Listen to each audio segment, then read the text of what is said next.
Hello everyone, welcome to you all to our wild chat this afternoon on the eve of World Environment Day, and I'd like to invite the panelists to turn on their videos.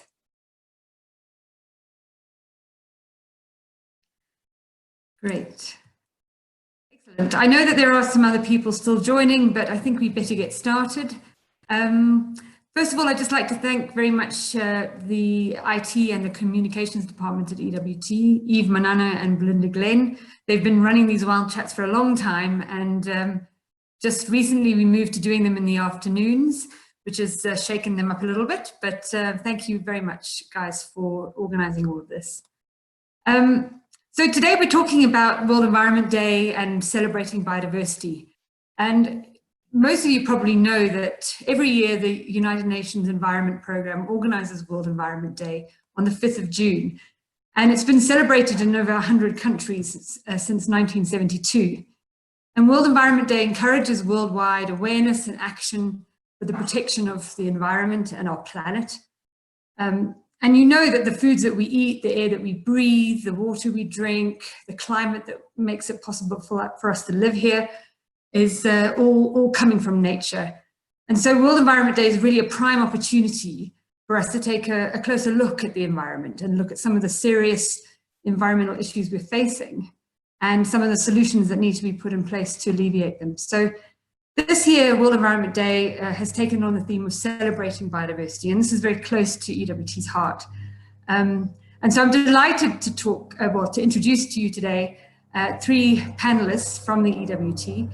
They're all senior managers, and they're going to talk to us about why biodiversity is important and why we should celebrate it. I have to say, it's a very rare occasion to get all four of us sitting around and actually talking to the public like this. I don't think it's ever happened before, so I'm quite excited.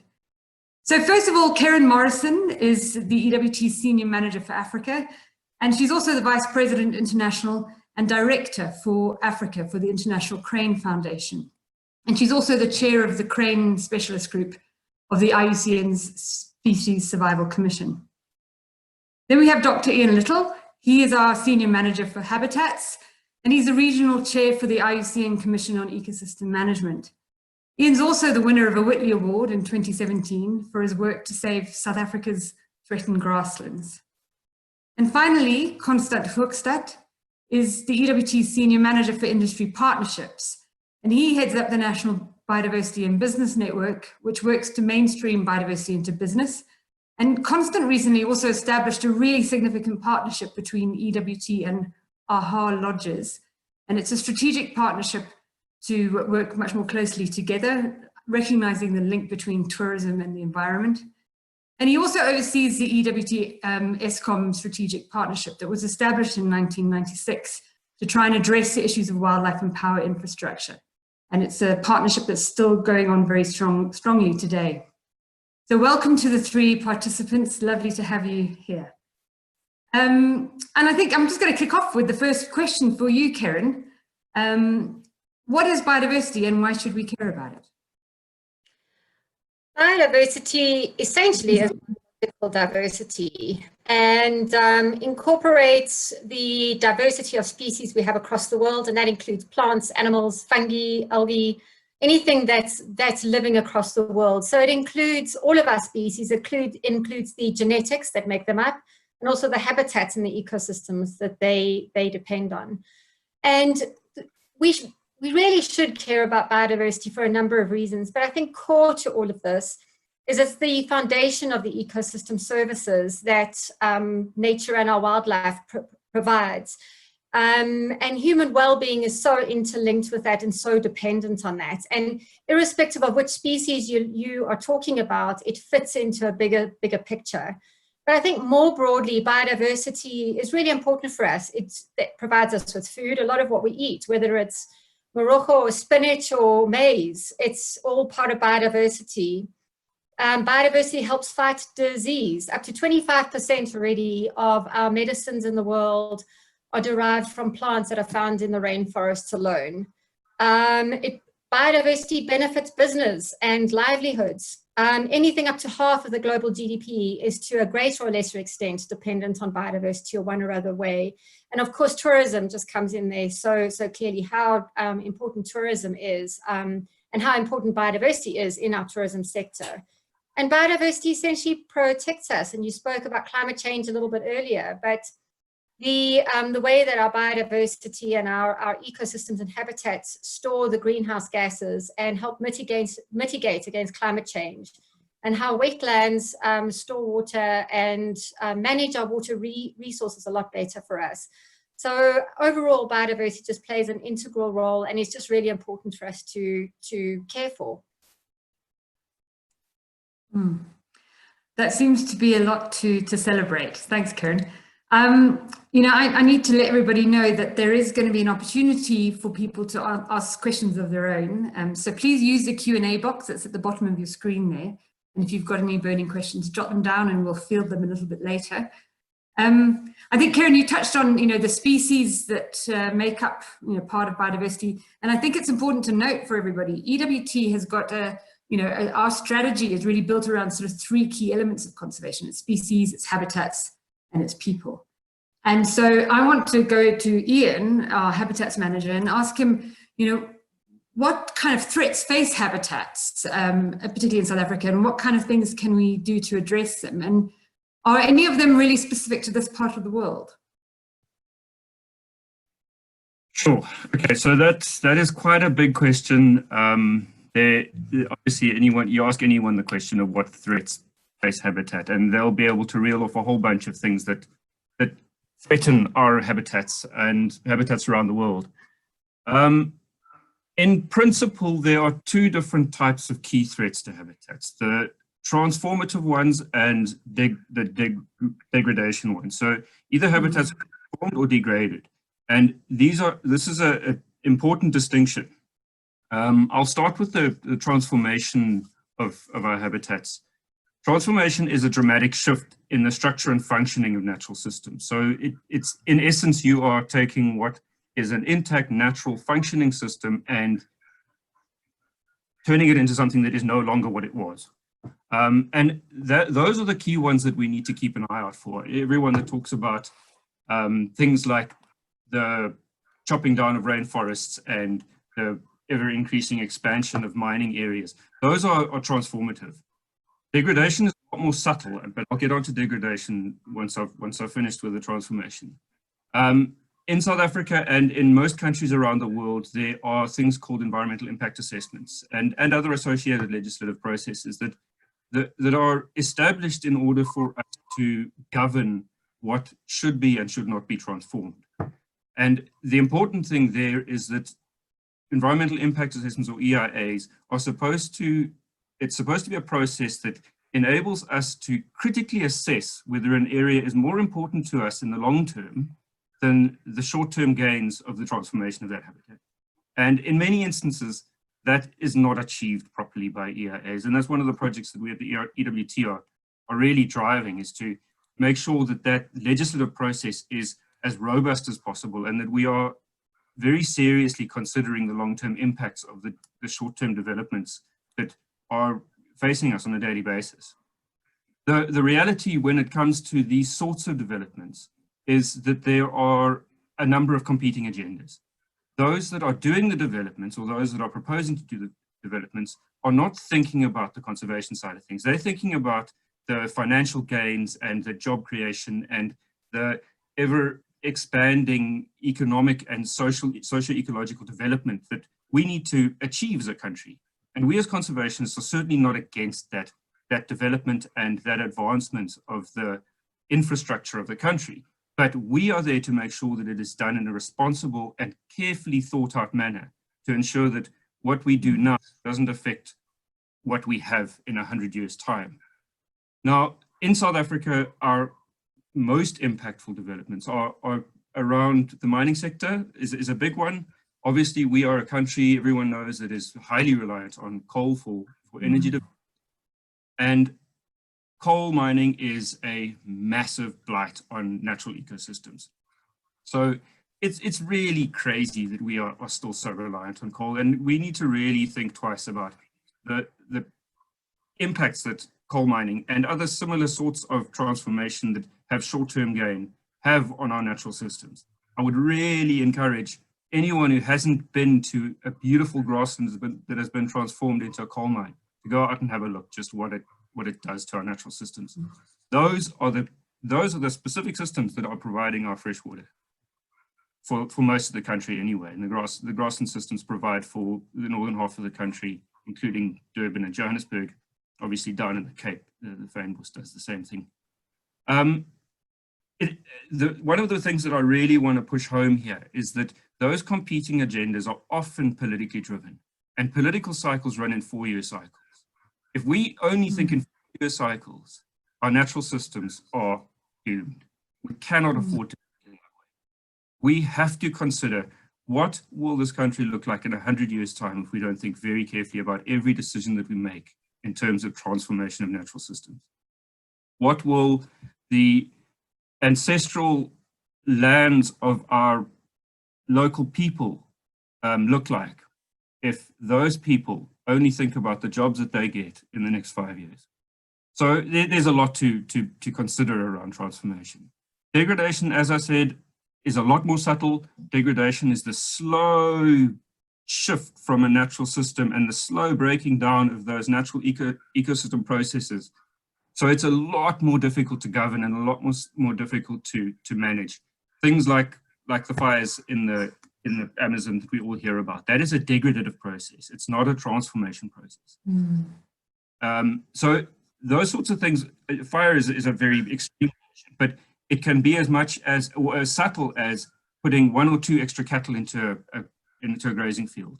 And if you keep putting 1 or 2 every year, at some point that system is going to tip and it'll no longer be a functional system. And at that point, there will be no more grazing for the cattle. So that's the kind of example that we need to look at in terms of slow progressive degradation that ultimately leads to a transformed system. And which can probably be very insidious. You don't really realize it's happening until suddenly perhaps it's reached some sort of threshold and then transformed. Okay, thanks, Ian. That was a really good and detailed response, and I think puts it clearly to people how complicated these issues are. And you spoke there a bit about the relationship between people and the environment. And I was going to ask you, Constant, why is it so important that we bring people into conservation, and what kind of things has the EWT been doing to drive this? Thanks, Harriet. Yes, just to follow on from Ian's point of view now, we as the EWT know that people and people and organizations, and especially people associated closely to areas with rich biodiversity, is probably some of our most important stakeholders, as the EWT. So, it's critical for us to try and get, I think, number one, for people to understand what Ian just mentioned now, the impacts of business and all these kind of operations on biodiversity, but also then seeing the benefit of of getting people. For example, you mentioned the tourism industry earlier. There's so many people that are employed by the tourism industry, and people obviously come to places like South Africa to come and experience our rich biodiversity and see all the animals, etc. that EWT is part of, one of many organizations that protect these areas and specific species. So there's so many people that are employed and surrounding big game reserves, Kruger National Park, Pilanesberg. We can go through all areas just coming top of mind for me at the moment. So all these people are critical stakeholders, and they're the ones that are employed and often get work from these operations that we have in biodiversity areas. And then obviously our other very important stakeholders, like we said earlier, is business as well, and that's also part of the people side of things. Is I think we've got a responsibility as the EWT to also make sure that number one, we make business understand their impact on biodiversity, but also there's a part which we'll chat about a little bit later about the National Business and Biodiversity Network, where we look at it from two sides. We also say, yes, businesses might have a negative impact on biodiversity, but some businesses also, do some very good things and, and publicly disclose their impact, and others don't. And, those are very important stakeholders as well from a people perspective, is to try and get try and get people to openly speak about the impact on biodiversity and get all people, whether you're in a business, whether in the tourism sector, whether you're conservationist, you know, all of us are very familiar and very comfortable about talking about biodiversity impacts. When you swing it around to business, it's not that easy. It's sort of the last thing that people want to talk about. You know, it's the last point on the agenda. Let's just say that. So you know, we're really striving to, you know, to get people more involved in biodiversity, speaking about the impacts, you know, and trying to get it from being last on the agenda to right at the top of the agenda. So you know, I think we like I said earlier, we have a responsibility to try and, you know, make everybody understand, every single stakeholder, every single person involved and linked to conservation and to the EWT, you know, what the positive and the negative impacts are on biodiversity. Thanks, Constant. I think you're right. You know, there's being last on the agenda is a real issue. You know, people think about what do wildlife organizations do, and it's this sort of warm and fuzzy kind of fluffy bunny saves the cheetahs and that kind of thing. And of course that is important. You know, nobody's saying that isn't, but it's actually a far more fundamental support system for the economy, for society. You know, the environment is so critical. So thank you for those insights. Kerryn, I wanted to ask you, I mentioned earlier to everybody that you worked under a partnership between the EWT and the International Crane Foundation. And the Crane Foundation really has a focus on conserving the world's 15 species of cranes. And so that sounds really like a specialized niche focusing on species. But maybe you could just share some of your thinking about how crane conservation is good news for more than just cranes. Sure, thanks, Harriet. And it leads, I think, really well on from what Ian and Constant have just been talking about. And I think cranes are incredibly beautiful birds. They're charismatic. They, in many ways, icons of Africa. And people can identify them. They're easy to identify, and people can identify with them. So there's a lot of conservation efforts that you can actually hang a hat on. And use cranes as a flagship for a bigger conservation discussion with people. Cranes are dependent on wetlands, and they're very often found in areas where people directly depend on the same wetlands that you find cranes in. So by conserving cranes, you really are conserving a much broader biodiversity that you find not only within the wetlands that you find them in, but in the catchments and the agricultural sector, where land uses, where you find cranes as well. So it's that suite of biodiversity that benefits from cranes. But I think most importantly, it's also looking at those habitats and talks to how do we restore them? How do we manage them properly? How do we make sure that we have well-functioning ecosystems? And wetlands are incredibly important as our natural water resource managers. And it's those same habitats that so many people depend on. In fact, all of us depend on them. Everybody who opens a tap, that water has at some stage in its life, you know, been through a wetland somewhere. So perhaps some of us are a little bit further removed from wetlands, but in many places where our cranes are, people are directly dependent on the wetlands where they're found. So when we work on cranes, it's not just about cranes. Cranes are our flagships, and they are our pivotal point of conservation discussion. But it's really about looking at what that habitat is about and finding a balance between people and cranes on the same landscape. So it's a much broader conservation discussion than just cranes. Yeah, and I think if you dig down into most conservation efforts, even if they tend to be focused around, if some of them are focused around species, you can always find that link to that broader landscape, broader habitat, the connections with people.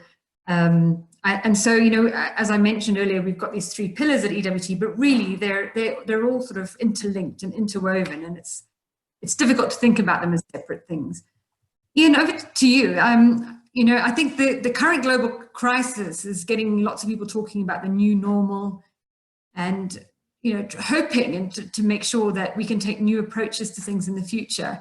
And I just wanted to ask you, what do you think that means for conservation of habitats? Do you think anything's going to change? Are we going to go about business as usual? Do you see any opportunities here for maybe making a dent on some of the crisis in our landscapes? Yeah, thanks, Harriet.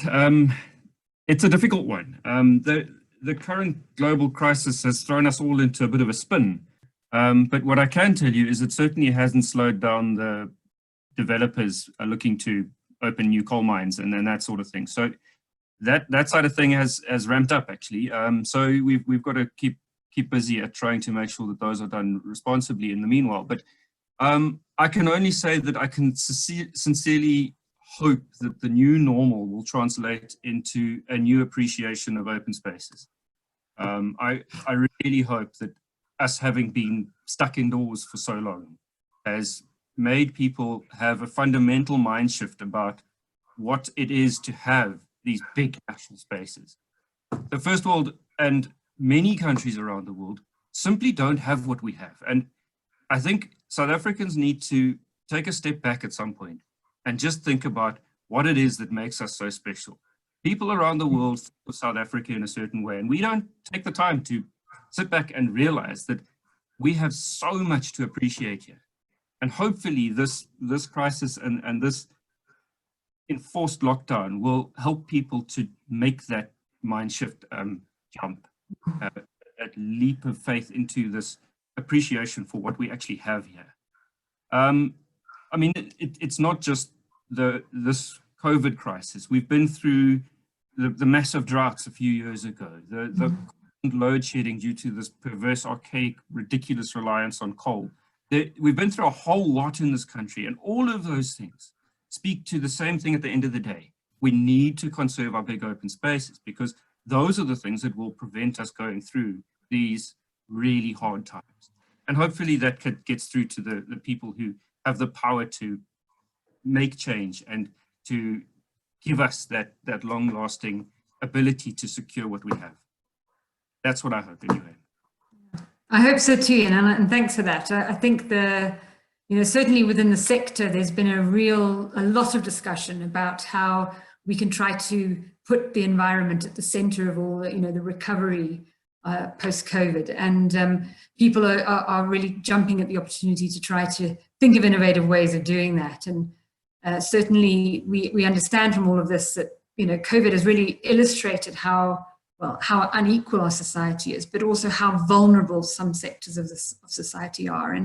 And they're often the ones that rely on the land and these catchments that work and functioning ecosystems. And I think we have to take that to heart and keep thinking about that long after these shocks happen. Over to you, Constant. I just want to ask you, how important, from your perspective, do you think celebrations like World Environment Day are? Thanks, Harriet. Look, I believe it's critical, but I think the even more important part is, we often, I think, if you look at our organization's social media pages today, it's flooded with all the celebrations around World Environment Day. What has been really encouraging, I've seen, on social media today, I've seen big corporations, even individuals, etc., all over the world posting some information around World Environment Day. So I think we've come a long way for people to even know that it's, for a lot of people to even know that it's World Environment Day today. But I think the big point is, we as conservationists, biologists, whatever we might be in the conservation and environmental sector, it's all good if we keep on celebrating these things, but we need to get more people around the world celebrating. We need to get people, in the business sector. We need to get people from all over the world celebrating this day together with us. Like Ian said, now, in South Africa alone, we've got so many things to celebrate. Around the environment, I think we've had some really great impacts and really great successes, even though there's been some hardships as well. But I think we've got more than enough to celebrate, really, around the environment and what a country like South Africa's got to offer. So yeah, but I think the key is to get more and more people every year. It would be great to see, it increasing annually, as World Environment Day gets celebrated, and for everybody across all different business sectors or across all walks of life. You spoke earlier about how COVID exposed, all the different areas and how, unequal it is really out there. So, I just believe that if we can get more sectors, more people from all backgrounds celebrating World Environment Day, I think then, that's going to be the key going forward. And like I said, it was really encouraging just to see today, how many people, compared to last year already, how many people I've seen that celebrate World Environment Day today that didn't do so last year. So that's really encouraging. Yeah. No, you're right. And I think, you know, some of those big businesses that you speak of are certainly taking it a lot more seriously and putting it not quite at the bottom of the agenda anymore. So that's good. Just changing tack a little bit, Kerryn, you know, we know that conservation of biodiversity is a really complex mix of science and politics and art and culture and even sometimes a bit of luck. And I'm just, you know, with your experience, what in your opinion are some of the key ingredients that are required to really have a good, successful conservation project? It's a good question, Harriet, and I've thought a lot about that. And for me, there are 4 key elements, I think, that really work together to make a conservation project a success. And I think, you know, in addition to that, I think luck sometimes is one to always keep in the back of our minds, because I think that does happen.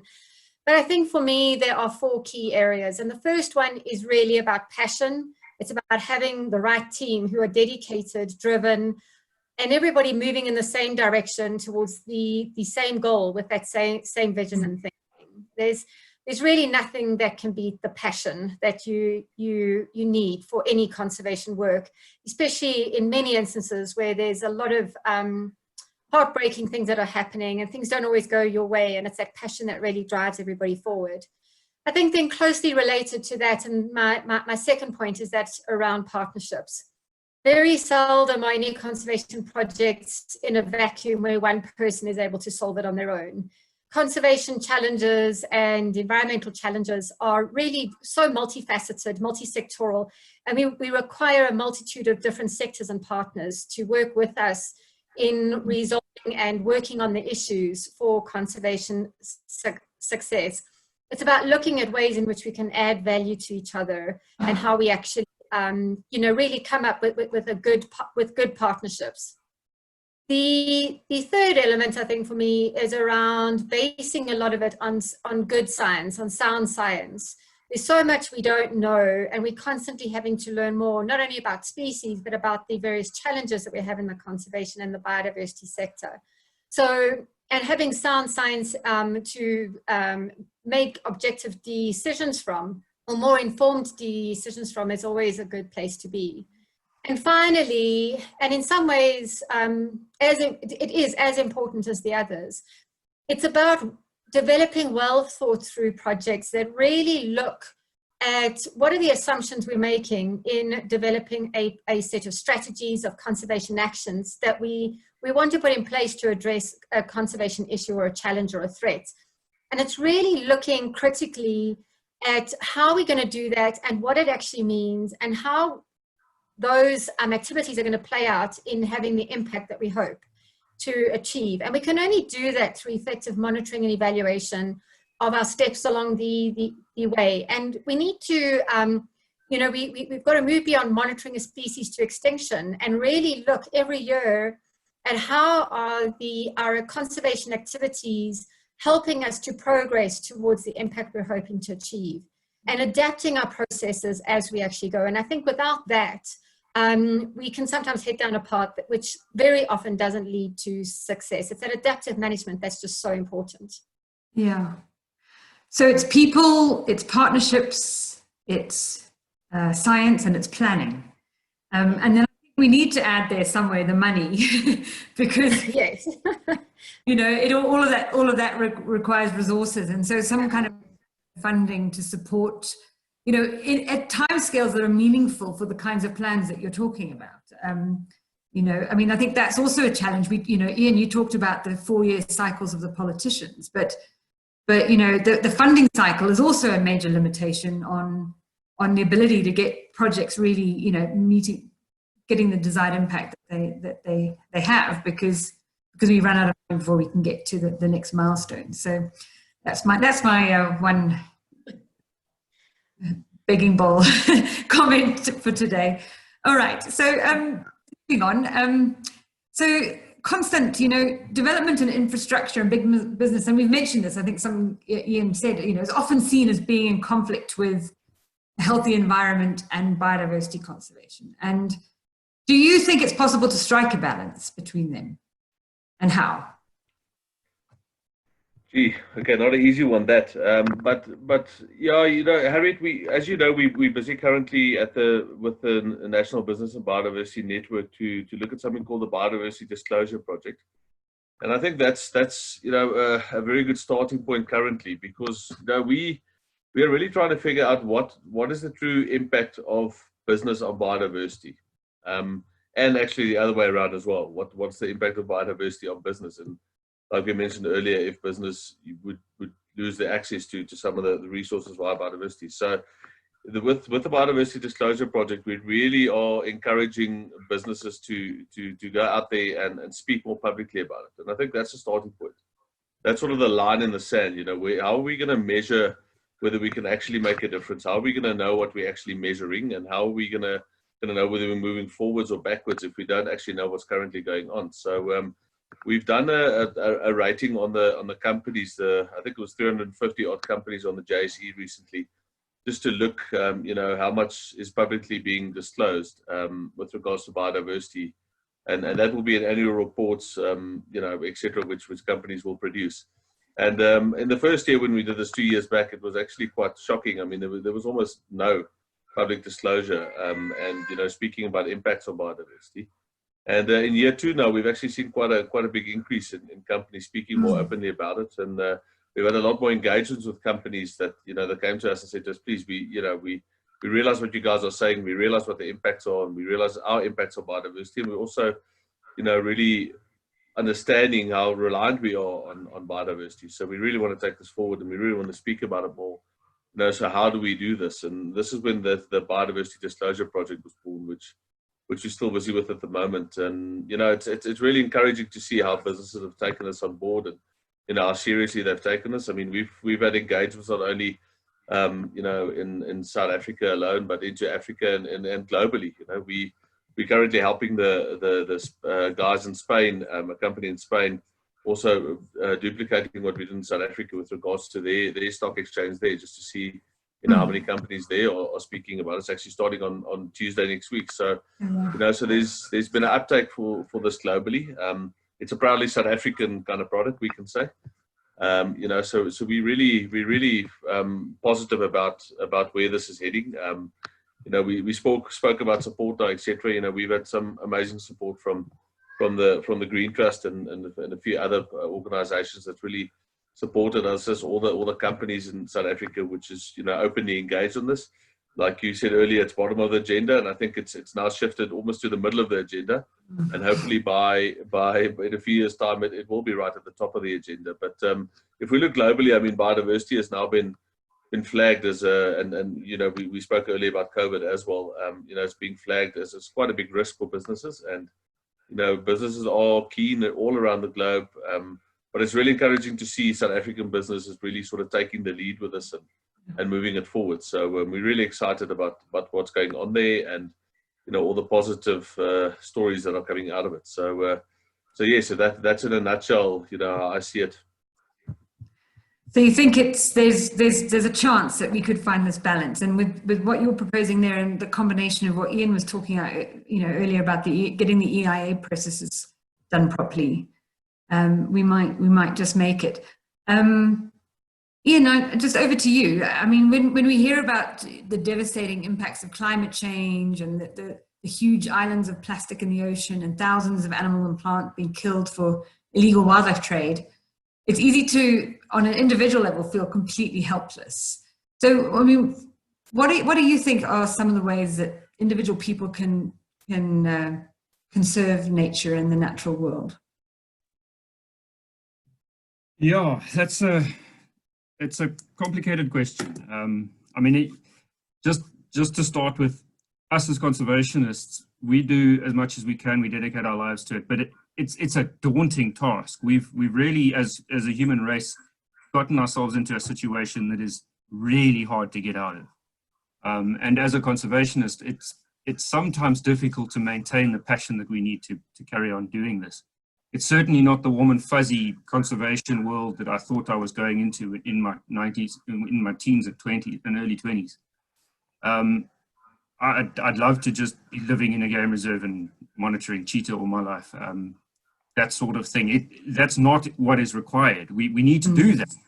In order to save this world, there is a lot more that we need to do as conservationists and as people as a whole. I'm not going to go through the whole list of things that an individual can do as a member of the public. We've got a document that covers all of that. So if anyone does want that document, we're more than happy to share it. I actually drafted that not so long ago, so it's reasonably up to date. But to get to the crux of it, whenever we as conservationists go through the strategic process of planning to try and reach an end goal in conservation, developing a conceptual model, as we call it, and we go back to try and identify the root causes of conservation impacts, it always comes down to two things: politics and population. And we all know what politics is. Population in this instance is human population. And that's not me saying that people must stop procreating. It's saying that that is the reality. It's the number of people on the planet that is the reality, that is the cause for the driving of most of our conservation concerns. And it's how we live. So the how we live is the list of things that we can share with you in terms of how we do everything on a daily basis, from watering the garden to what we eat to how we get to work to everything, literally everything. And the other is being way more conscious of all of our actions, including the decision-making processes around the world, around our offspring. So it's an incredibly complicated question, but yes, we can provide, as I say, the document that gives a much more point-by-point indication of what you can do now basis to change. So we must, let's push to get that onto the website so people can access it. And if anybody who's listening now wants to get a copy of that, please just drop a line. You know, I think it's important, I mean, you raise really critical things, and I think everybody knows that. I mean, this whole combination of production and consumption, and, you know, that's really, really the big issue. Unfortunately, we live in also a world where lots of people don't have the choice about how many children they have. And so, you know, really pushing the ability for women to make decisions about their own reproductive pathways is really critical. And, you know, certainly I feel that if people had the choice, they would be making much more sensible decisions. But unfortunately, our world is very unequal, and many women just, you know, for many reasons, just do not have an opportunity to make those decisions. But certainly for those of us who do, I think there is a responsibility to think carefully about how much impact you want to have. There's a couple of questions coming in from the audience. From Kevin McCann.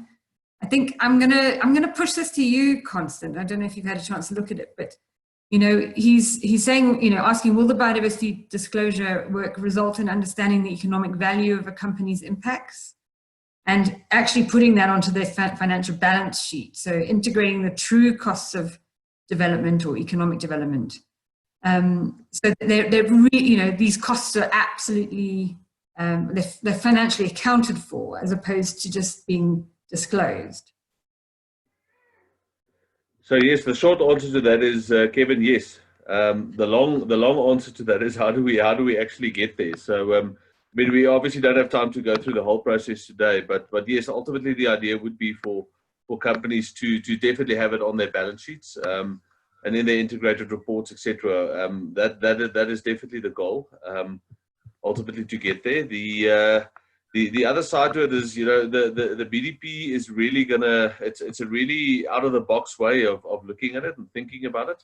It's something that is that really excites me and quite a few other people, because it's finally a way to really account for, like you said, the economic value of the impacts, you know, not only on species and habitats and everything else. So it's a really exciting, and, you know, I'll definitely share it with you. If you drop me an email, Kevin, I'll share the whole biodiversity, the BD protocol, and everything else, and the whole plan with you if you're interested. So yeah, and maybe you should also join the whole biodiversity disclosure project. That would be a good idea.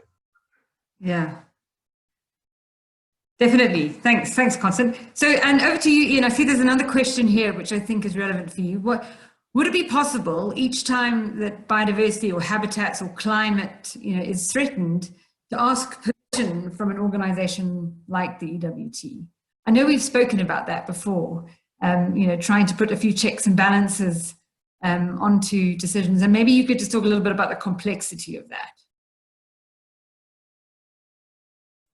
Yeah, it is complex. And unfortunately, the legislative processes don't allow for that. So there's no provision made for asking permission. That's what the EIA process is. It's asking the nation permission. And as part of the EIA process is a stakeholder engagement step, which is supposed to effectively ask permission of everyone that is an interested and affected party to that development. So that's effectively what it is. The problem is that it's seldom considered sufficiently to actually take the environmental impacts into consideration. I say that, but in some instances, developers do come to us before even going into an EIA process, and they ask us whether the proposed development will have an impact. And responsible developers are fantastic, and we welcome that approach. But legislatively, it's supposed to be in there. It's just not done robustly enough at this stage, in our opinion. And that's a project that you're working on at the moment to try to resolve. So, so watch this space, everyone.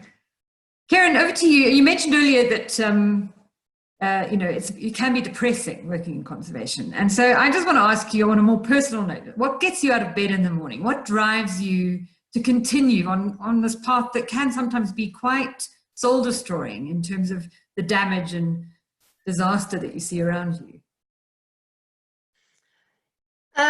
I think that there's probably lots of answers to that, but I think probably two short answers to that one, or two answers to it. I think the first one is that for me, it's really about going out there and making a difference. It's about putting something back that man has actually taken away. It's about trying to find that balance between people and wildlife on the same land. And I believe very strongly that we can coexist, that we can live in a world where wildlife and our ecosystems and our biodiversity coexist. But it's about finding what that balance is and where that is. And I think that that's a really good, that's a fantastic challenge. And I think linked is, I just have, you being part of such an amazing team across Africa of people who are just dedicated to finding that balance, to finding that way forward. And making those small steps at a time is really just so important and just drives me every single day.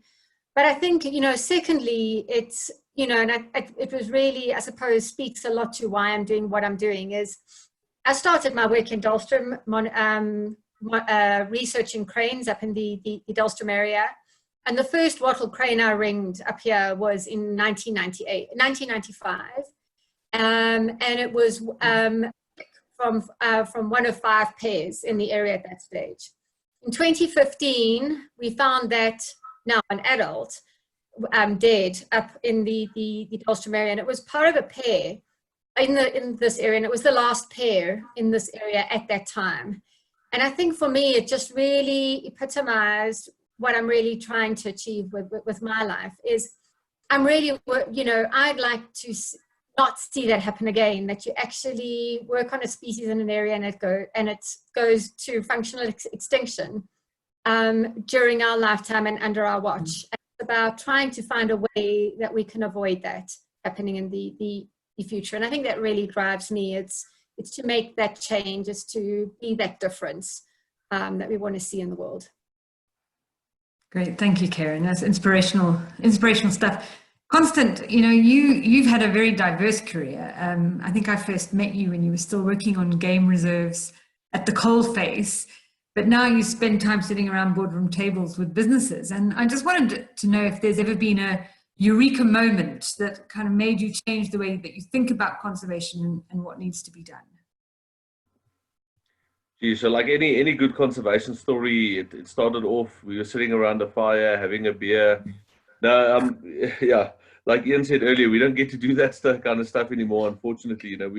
We barely get out into the field, unfortunately. But yeah, I think one of my Eureka moments is actually with the Eskom EWT partnership, partnership that's been, like you said earlier, been going since 1996, and I sat around a fire with one of the young guys in the partnership that took over the management of the partnership, called Gishal and Chetty, and we were sitting and debating, and I was trying to tell him my experiences over the years and how I see it, and he was coming in quite fresh from a business side, and he obviously studied environmental management. But we sat around and we actually wrote down what from an Eskom, from their business side, what was the most important things for them, and then we wrote down from a EWT side, what's the most important stuff for me. So we actually ranked them, and then we came up with something that we call the 6 C's, which if I'm going to read it from the top, from Eskom's side. So I mean, obviously for them it was the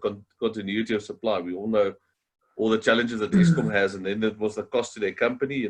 Having wildlife causing outages on electrical infrastructure is for massive costs for companies like that. And then obviously their corporate image suffered very often, in line with if there's more outages and endangered species get killed on electrical infrastructure. And then there was the compliance side, which weighs quite heavy for major businesses.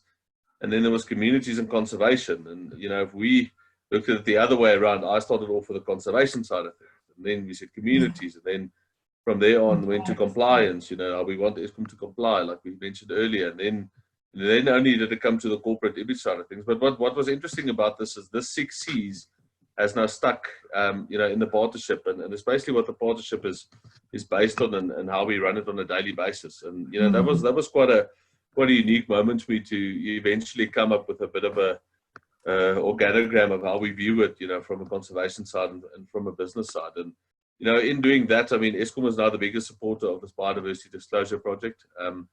It's really they're the main supporters of it. The first ever case study that we're doing now, the trial we're doing with Eskom, etc. So, so that was really a bit of a catalyzer to grow our partnership with Eskom, and really to help them to mainstream biodiversity into their business, into all the decisions that's happening.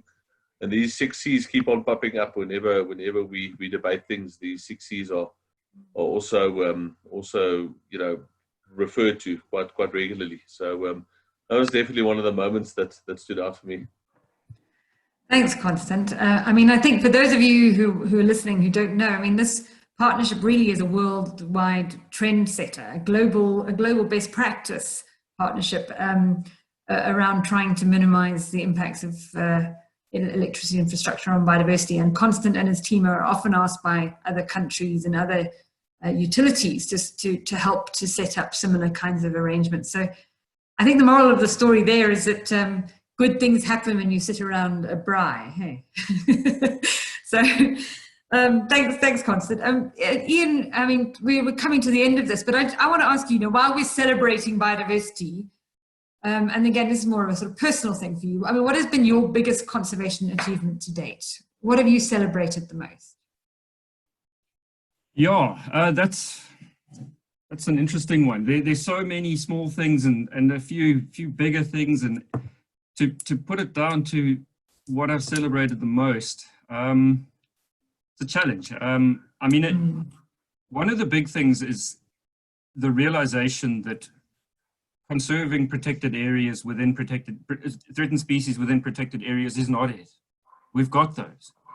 In order to make a difference, we need to do the stuff that is not key to what we were interested in as conservationists from the start. It's the policy, it's the legislation, it's the building of partnerships. I think the biggest contribution is the bringing together of people who would not normally have worked together, that enforce partnership of key stakeholders, and making things change that will have long-lasting impact. So yes, there's things like creating new protected areas that will always be there as long as they're not destroyed by some other process. But those sorts of things are obviously key tangible things that we do on a daily basis. But I really think that those critical partnerships that we develop are the real crux of what we do. Yeah. And I think that's been a common thread throughout what we've been talking about today, from the crane, the partnership with the cranes, the partnership with Eskom, the partnership with business, the partnership with people, and as you say, bringing it all together. I mean, I think that leads to a question from Cameron online, who is saying, as someone looking to forge a career in biodiversity conservation, I'm about to begin a master's in biodiversity and conservation. What advice would you give for aspiring conservationists like me? I don't know, Ian, do you want to give that a bash? Sure. I think all of us have touched on the point that it's not the warm and fuzzy world that you might think it is. It's harder work than you can possibly imagine for less pay than you would probably imagine. But it doesn't ever leave the fantastic feeling of making a change in the world. So I think find the area of conservation that you enjoy the most, because that's the most important thing. To get up in the morning every day and to do this slog is not easy. So make sure that you enjoy what you're doing. And just try and find your niche. There's going to be at some point in your near future the choice of whether you go applied conservation or applied research. And that's a big one. You've got to make that call at some point. And once you've made that call, don't second guess it, run with it. You can still do research as a conservationist, and you can still do conservation as a researcher. So don't second guess that decision. Make it, run with it. Most important thing, find the field that you're interested in that makes you really excited, and go for it. Yeah. Anything from you, Kerryn, on that one? No, I think Ian's covered it really well. I think it's just, passion for it. It's, there's so much to do out there. There's so much need. And if you've got the right passion, it's, you need to follow that. But I think it's very often we go into conservation thinking we're going to be out in the field chasing birds or wild dogs or whatever it is. But things change and you end up working with people and paperwork more than anything else. But they're those wins in whichever level you're working at or wherever you're working, and it's about just finding those success touch points. And you, Constant? Well, I think if you're happy enough to get paid in sunsets, then you shouldn't have an issue about it. So yeah, no, look, I mean, we all, I think, Harriet, like you mentioned earlier, we met each other many years ago in the field. We both worked in the field and we're lucky enough to do that. And eventually we end up in offices, still making a difference, like Ian mentioned. So yeah, it's not always the warm and fuzzy. It's not always the sexy work out there, but it needs to get done. And as long as you keep on making a difference, that's what you're in conservation for, then you won't work another day in your life. Great, thanks guys. So we're about to wrap up. I just want to say there have been quite a few questions in the Q&A about specifically the business and biodiversity link there, Constant. So I think we can, provide some follow-up to people who've been on this call, rather than talking about it in more depth now. But I mean, before we leave, just in one sentence or two sentences, I'm going to ask each of the panelists to please just, what is one take-home message you'd like to share on the eve of World Environment Day that you would like everyone who's been listening today to think about? I'm going to start with you, Ian. I think my key take-home message is go to a place that is intact and beautiful, and then pair that with going to see a place that's been destroyed, and see what that does to your personal impression of the world. Spend some time. Thanks, Ian. Kerryn? I suppose from my side, it's really considering that people and wildlife and conservation can go hand in hand, and it's up to us to find where that balance is and where that middle ground is, where both benefit and move forward. Great, and last but not least, Constant. Yeah, for me, I mean, I really want people to get out there and enjoy. We still have amazing places out there to enjoy the environment in. I think, really want to encourage people to get out there more. I think especially post-COVID, it can be critical for people to support all these areas and then speak about it, talk about it. Like I said earlier, we want businesses, and next year we want, a few million more people celebrating World Environment Day. So make people do that. That's my message. Great, thank you guys. I just want to finish by just saying thank you very much to the three of you. I've learned a little bit more about each of you. I didn't think that was possible after all the years we've worked together, but it was really great. Thank you so much for giving your time to talk to everybody today. And I'd also again just like to thank once again the EWT Comms Department and IT for getting us through this fairly smoothly. There were a couple of small little hiccups, but I think it's worked pretty well. And also just thanks to everyone, to the audience, everybody for participating, for your questions, and we'll definitely follow up on those. And please stay in touch with the EWT and keep a lookout for future wild chats, because there'll be many more in the future. So on the eve of World Environment Day, please celebrate the environment tomorrow, and we'll see you all again soon. Bye.